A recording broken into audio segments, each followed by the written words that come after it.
Hi guys, my name is Serena. Welcome back to my channel.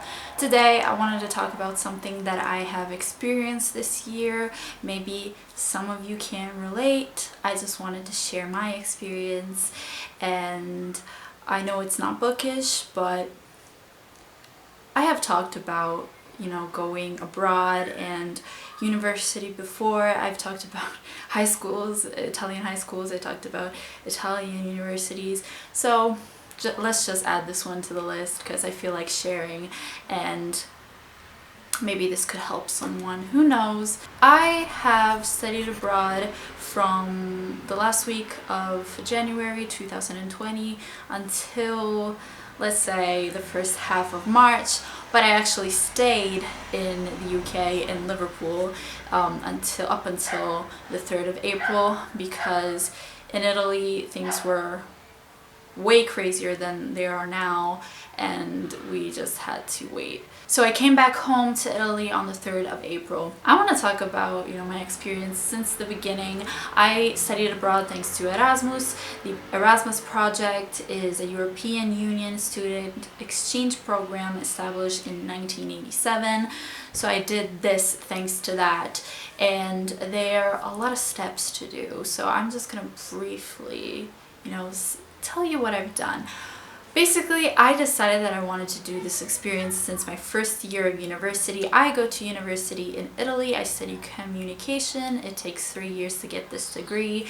I am currently in my 3rd year. Hopefully this year I will get my degree if coronavirus will let me. But in my first year I already told my dad and told him that I'm going to do this. I'm going to study abroad for a semester, and I tried applying my first year for my 2nd year, and they didn't accept it because I didn't have enough credits. So to get accepted you have to have enough credits and you have to have good grades, and I didn't have enough credits because I didn't do a lot of exams yet my first year.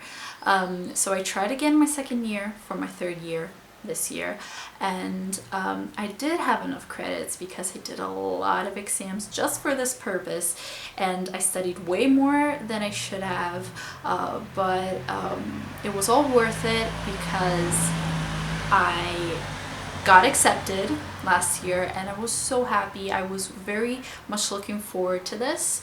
And I really wanted to do it in my first semester, but I knew I couldn't because the deadline had already passed. So me and other 4 girls decided that we were going to do it our 2nd semester, the study abroad experience. And this is where the stressful part happens, because they never tell you how many emails you have to send, how many papers you have to fill up, how many times you have to go to the office and all that. That is very stressful. I have an advice for you.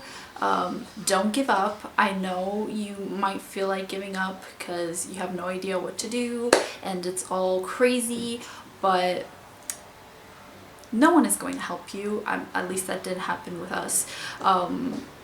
No one is going to tell you what to do. You have to do this, then this, then this. There's a PDF with all the steps you need to do, but at the end, it's you that has to go to people and be a pain and tell them, yeah, I've been waiting, I have done this, I have done that, what's next? Only doing this you will get things done. Trust me, that happened to me. It's all a blur now because I did so much, but basically what we did was fill a lot of papers up because they do give you a scholarship, and it depends on where you're going. For example, in the United Kingdom there's a high cost of living, so they do give you a little bit more money, but in comparison to Eastern European countries, I believe. But yeah, and after that you have to take tests for the language, in this case English. Thankfully English is my mother language, and I have an American passport and all that, so I didn't have to do that. One less stressful thing I had on my mind. And after that, you have to send a lot of emails to the university you're going to and tell them which modules you have to do. And we were very late in deciding our modules, our subjects, and that was stressful because a lot of them were unavailable. We're unavailable because we were late. And I spent too much time trying to compare the modules that I have to do this year with the modules that they had available and try to, you know, fit them together. And in the end, they accepted them, thankfully. I thought that that was going to be a problem. Also, while we were all doing that, we had to search for accommodations over there, and you know, doing like video chats with the owner of the house and all that. That was stressful. We didn't live on campus because it was cheaper. We were 5 girls. We were able to split, you know, live all in a house together, so that was good. We saved a lot of money. And yeah, after that, Brexit. I thought that that was going to be the problem, you know? If you don't know, the United Kingdom, I think since the end of last year, is not part of the European Union anymore. They're in like a transition period right now, and next year there won't be any universities participating in the Erasmus project, and that is sad because there will be less Europeans studying abroad in England, and at least with the Erasmus project, and that is sad. But thankfully I got to do it because it's the last year. I guess it was the last semester they were doing that, and that didn't end up being the problem. And after that I was like, oh, I did all my paperwork, I decided all the modules, Brexit is not a problem anymore. Finally I can relax, study what I have to study, and then go abroad.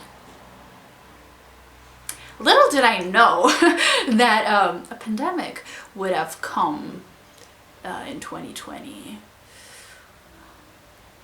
It's so absurd if I think about it. Anyway, I'm laughing about it now, but it was like a very horrible month back in March. But let's talk about the good things first. I went to Liverpool on the 23rd of January. It was a long trip, stressful trip, but I was happy. At first it was strange because it was all new, and I thought, am I really happy to be here? And I was telling myself and the other people, my other friends, it's normal. Because I knew it was normal, and that I would have learned to love the environment and the experience. And that is what happened. I was just starting to get so used to that, you know, experience.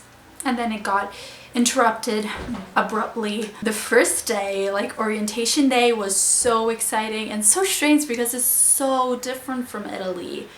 The university experience is so different from here, guys. It's how they do lectures, how they do exams, especially this in this coronavirus situation. Like the exams that I have to do here in Italy are way different from the ones that I have to do next week for, you know, my English modules.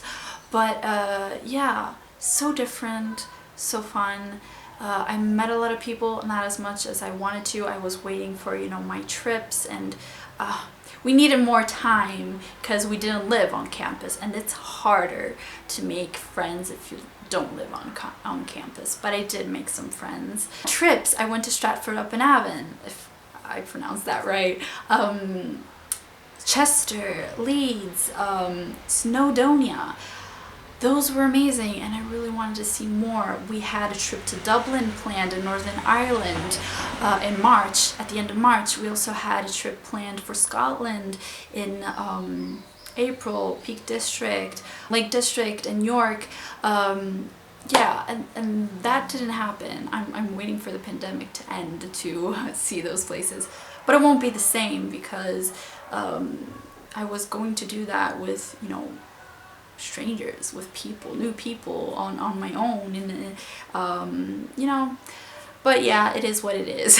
Those obviously got all canceled, and yeah, I went out a lot.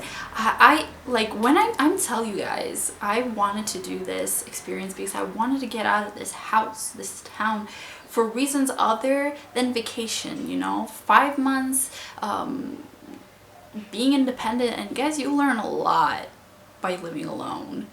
You learn a lot, like growing up, man. That is so fun, and you'll get the hang of it, and I just loved it. If you have any questions about, you know, this fun time in England and my study abroad experience, let me know. Maybe I'm not the best person to answer these questions since I've only had a month and a half of experience. It all seems like a dream because it was so different from my life right now. It had gone past so fast, so it all seems like a dream now, believe it or not.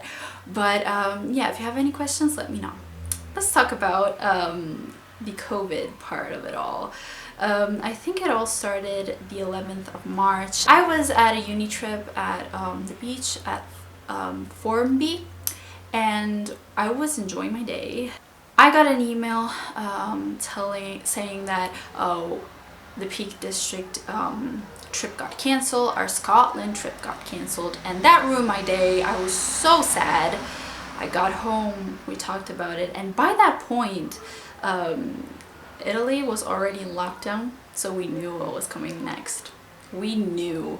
You know, the people over there didn't have a clue what was going to happen.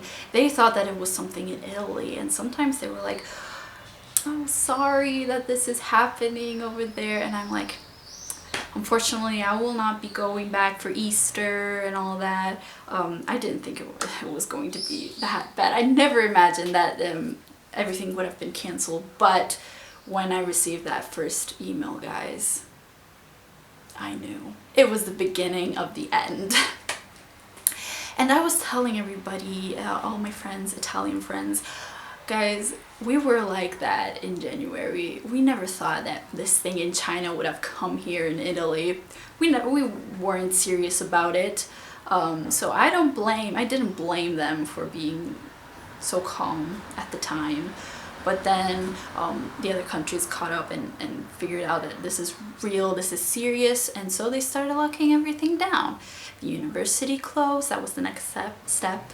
All the lectures got canceled, libraries closed, we didn't go out anymore, and then we started saying goodbye to everyone, and everyone went home all around Europe, America, Canada, South America, Australia, New Zealand, everywhere, and that was so sad. So sad, guys. It was one bad news after the other. It was a very bad 2 weeks. We didn't go out. We had to wait, you know, until the 3rd of April to go home. I didn't want to go home because things were bad in Italy, and I was like, it's bad there, it's bad here, let's just stay where we are.